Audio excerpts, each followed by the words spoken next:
Back after the break. आप देख रहे हैं आज पाकिस्तान। बात करते हैं जी एक बहुत ही अहम हेल्थ रिलेटेड इशू की in our segment doc talk, और इसमें हम आज आपके लिए लेके आए हैं द सब्जेक्ट ऑफ फिजियोथेरेपी। आमतौर पे जहन में ये आता है कि अगर आपका कोई जॉइंट पेन आपको हो रही है, चलने फिरने में दुश्वारी है, या हाथ की या पैर की मूवमेंट जो है वो एज के साथ साथ लिमिटेड हो गई है बिकॉज ऑफ ऑस्टियोपोरोसिस और आर्थराइटिस, तो आपको फिजियो के लिए जाना पड़ेगा। लेकिन क्या आप जानते हैं कि कोई भी मेजर सर्जरी हो, खुदा न खास्ता कोई एक्सीडेंट हो, उसके बाद भी आपको रिकवरी के लिए, रिहैबिलिटेशन के लिए, फिजियोथेरेपी के लिए जाना चाहिए। और ये इफेक्ट ऑफ कोर्स कोविड में हुआ है। इससे रिलेटेड आपके बहुत सारे सवालात थे। आज हमारे साथ मौजूद हैं doctor Fatima Zahra, who is a DPT MPhil in cardiopulmonary rehabilitation. बहुत बहुत शुक्रिया डॉक्टर फातिमा यहाँ मौजूद होने के लिए। फिजियो से रिलेटेड बहुत सारे सवालात हैं, कुछ बड़े बेसिक सवाल भी हैं, कुछ एडवांस भी हैं, so will project them to you. मुझे सबसे पहले बताइए कि फिजियोथेरेपी, और अगर आप ऑन दी अदर हैंड किसी ऑर्थोपेडिक सर्जन के पास जाते हैं जो बोन हेल्थ और उस पर आपको एडवाइस करता है, मुझे हमेशा लगता है कि ये दो बिल्कुल अलग अलग पर्सपेक्टिव्स हैं। Usually orthopaedic surgeons and doctors आपको दवाइयाँ, सप्लीमेंट्स रेकमेंड करते हैं, जबकि आप लोग फिजिकल एक्टिविटी, फिजियोथेरेपी, मूवमेंट से इलाज करते हैं।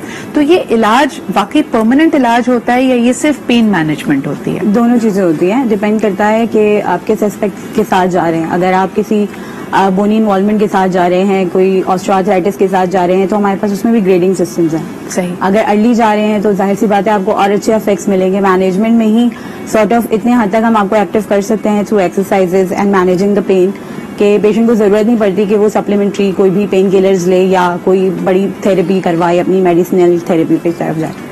जहां तक बात है एक्सरसाइजेस की, तो अगर एक्सरसाइजेस कंटिन्यू रखेगा ना पेशेंट, तो जरूरत नहीं पड़ती आगे जाके। एक तो ग्रेडिंग वहीं रुक जाती है। फॉर एग्जांपल नी का ऑस्टियोआर्थराइटिस बहुत ही कॉमन बीमारी है। अगर कोई फीमेल हमारे पास आ रही होती है ग्रेड 2 के साथ और हम उसको वहीं पर ही मैनेजमेंट शुरू करवा दें, देखिए मैनेजमेंट ही होती है बेसिकली फर्स्ट एंड फॉरमोस्ट, क्योंकि हम वहां पर बात शुरू करते हैं कि पेशेंट कहाँ कितने डिजेनरेटिव चेंजेस के साथ आया, किस हद तक वो अपना जॉइंट खराब लेकर आया। अब सही तो नहीं कर सकते, जो चीज खराब कर दी वो हो गई। अनटिल आप कोई टीके जैसे टोटल नी रिप्लेसमेंट के बाद आ रहे हैं, तो चलो वहां पर हम बहुत अच्छी मोबिलिटी दे सकते हैं। लेकिन जब पेशेंट आ रहा है ऑलरेडी डिजेनरेटिव चेंजेस के साथ, तो हम उनको फिर मैनेज करते हैं। हम उनको कहते हैं कि भाई ये पेन है, पेन के लिए ये टेक्निक्स हैं, ये चीजें हैं, आप इसको इस्तेमाल करें। सही। ये एक्सरसाइजेस रेगुलर ले गए हैं। सही। जब रेगुलर करेंगे तब आपका इफेक्ट अच्छा आएगा। हमारे यहाँ पेशेंट्स का जो माहौल है ना वो ये होता है, भाई एक हफ्ता दवा भी खाई तो एक हफ्ता खाई, अगले हफ्ते छोड़ दिया कि हम सही हो गए। अच्छा, ये बड़ी इंपॉर्टेंट चीज डॉक्टर फातिमा ने की है कि अगर आप सेशंस पे रेगुलरली चाह रहे हैं, फिजियोथेरेपिस्ट के साथ आप एक्सरसाइज करते हैं, लेकिन जिस तरह दिन में 5 वक्त नमाज पढ़नी है, कई मूवमेंट और स्ट्रेचेस आपको बताए जाते हैं कि कम से कम दिन में 3 दफा कीजिए, डॉक्टर फातिमा उसको फॉलो नहीं करते लोग। बिल्कुल ऐसे ही है। जैसे दवा खाने के लिए पेशेंट को कहा जाता है कि भाई सुबह की बीडी है, 2 बार खानी है, 3 बार खानी है, 2 दवा लेनी है, बिल्कुल उसी तरीके से हम लोग एक्सरसाइज प्रिस्क्रिप्शन होती हैं, और वो प्रिस्क्रिप्शन बड़ी मेहनत से थेरेपिस्ट लिख के पेशेंट को देते हैं इस उम्मीद के साथ कि भाई वो काम करेंगे। लेकिन अच्छा, ये मसला पाकिस्तान का ही नहीं है, इंटरनेशनली ही इशू है। बिल्कुल। अच्छा, कुछ जो कॉमन सवाल आते हैं आपसे पूछ लेते हैं। एक तो है कि डॉक्टर साहबा के अगर घुटने में या किसी जॉइंट में दर्द है, लेकिन कई आप बुजुर्ग अफराद को देखेंगे, वो कह के हम कोई मूवमेंट नहीं कर रहे, हम आराम से बिस्तर पे बैठे हुए हैं या कुर्सी पे बैठे हुए हैं, लेकिन हमें हमारे मसल्स में सनसनाहट का एहसास हो रहा है, जैसे पिन्स एंड नीडल्स, कभी एकदम गर्म या ठंडा या इलेक्ट्रिक करंट जैसी सिचुएशन है, ये क्या होता है? ये हम रेडिकुलोपैथी कहलाती है। किसी भी किस्म की न्यूरोलॉजिकल प्रॉब्लम, यानी देखिए एज के साथ साथ जैसे पांव की हड्डियां खराब होती हैं, इसी तरीके से आपकी स्पाइन की हड्डियां भी खराब होती हैं। सही। वर्टिब्रास में जो ऑस्टियोआर्थराइटिस की एक किस्म होती है, उसको स्पॉन्डिलोसिस कहते हैं। स्पॉन्डिलोसिस में होता है कि आपके बीच में जो स्पाइन कॉर्ड के बीच में से जो वर्टिब्रास में से आपकी नर्व्स निकल रही हैं, वो कंप्रेस होना शुरू हो जाती हैं। ठीक है। तो एज यू एज, जितनी आपकी एज ओल्ड होती जाएगी, उतनी वो कंप्रेशन बढ़ती जाएगी। तो यही होगा कि आप स्टैटिक मूवमेंट में हो या आप स्टैटिकली बैठे हुए हो, दोनों सिचुएशंस में सुन होना, हाथों में सनसनाहट होना, पिन्स एंड नीडल्स होना, all of these will be the things के जो आपका पेशेंट आपको कंप्लेन करेगा कि भाई मैं तो लेटी हुई थी लेकिन मेरे हाथ सुन हो गए, पाँव में ऐसा लगता है कि कोई चलता हुआ दर्द जा रहा है। These are all the complaints जो हमारे पास स्पाइन से आती हैं जब हमारी नर्व इन्वॉल्वमेंट होती है। तो ये नर्व्स की फिर पेन है और इसके लिए भी फिर of course you have to seek treatment. अच्छा डॉक्टर फातिमा, दूसरा सवाल जो बड़ा कॉमन आया है कि लोग जब एक्सरसाइज करते हैं या कोई मूवमेंट की, और जिसको कहा जाता है ना कि खिंच पड़ गई या मेरा जो पट्टा है वो खिंच गया, तो उसमें लोगों को समझ नहीं आता कि आप वहां पे कोल्ड पैक लगाएं या हॉट पैक लगाएं। तो इसमें जरा वाजे कर दें कि किस किस्म की चोट में हमें कोल्ड पैक लगाना चाहिए, किसमें हमें अगर हम हॉट पैक लगाएंगे तो ज्यादा आराम मिलेगा। देखिए अप्रोच बड़ी सिंपल से होती होती है हम लोगों की फिजियोथेरेपी में हम लोगों को बड़ी चीज पढ़ाई जाती है price therapy. Price is P for protection. जब भी नई चोट लगे, पाँव मुड़ा फॉर एग्जाम्पल, सबसे पहले पी फॉर प्रोटेक्शन, यानी जो भी चोट लगी उस जगह को प्रोटेक्ट करो ताकि वो मजीद कोई मसला ना आए उसमें। Second is rest. रेस्ट करना है आपने ताकि उस पर अगर पाँव मुड़ा है तो उस पर वजन ना पड़े, वजन पड़ेगा तो जाहिर है आपकी मजीद इंजरी बढ़ेगी। Third is icing.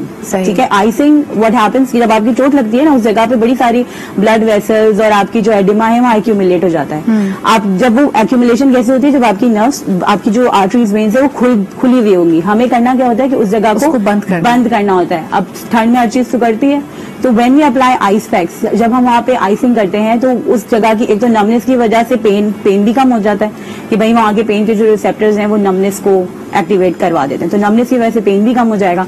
दूसरा, आपकी आइसिंग जो है आपकी हीलिंग का इफेक्ट भी शुरू करेगी जब वो आपकी वेज़ोडाइलेशन करवाएगी, तो इसमें बड़ा इफेक्ट आता है। Icing is very important. लेकिन हमारे यहाँ से बड़ा ये काउंटर इंट्यूटिव है, क्योंकि अगर हमें मोच लगे या कुछ खिंच पड़े तो अमूमन हमारे यहाँ सिकाई की जाती है, कुछ नहीं मिलता तो हम इस्त्री से गर्म करके सिकाई कर रहे होते हैं। बिल्कुल यही होता है और इसकी वजह से स्वेलिंग बढ़ जाती है। बहुत कॉन्ट्रास्टिंग केसेस हमारे पास ऐसे हैं, स्पेशली पेशेंट जिसका ऑपरेट हुआ है वो सिकाई किए हुए होते हैं, जिनके अंदर ड्रिलिंग हुई हुई है, ब्लीडिंग है, उनके पेशेंट्स की मैंने कंप्लेंट देखी है कि भाई गीजर चल रहा था, हम गए, पाँव हमने पानी में रख दिया तो व्हेन दे केम आउट इतना स्वोलन पाँव हो जाता है, बिकॉज वही ना वेजो डायलेशन वहां हो गई, बढ़ गया, वेजो कंस्ट्रक्शन की वजह से उल्टा चले गए आपने ब्लड वहां पे बढ़ा दिया, आपने उसको इंक्रीज कर दिया जो एडिमा कम करना था। अच्छा, आखिरी सवाल आपसे करना चाहूंगी, क्योंकि बहुत सारे लोग आजकल गैजेट्स का इस्तेमाल कर रहे हैं, लैपटॉप का इस्तेमाल कर रहे हैं, कार्पल टनल बड़ा रेगुलर लोगों को होने लगा है, जो कि कलाई और ये अंगूठे का जो दर्द होता है, इसके लिए फिजियोथेरेपी क्या रेकमेंड करती है? फिजियोथेरेपी में सबसे पहले तो आपका पोस्चरल चेंजेस है। ठीक है, आपके आजकल तो बहुत अच्छे असिस्टेड डिवाइसेस आ गए हमारे पास,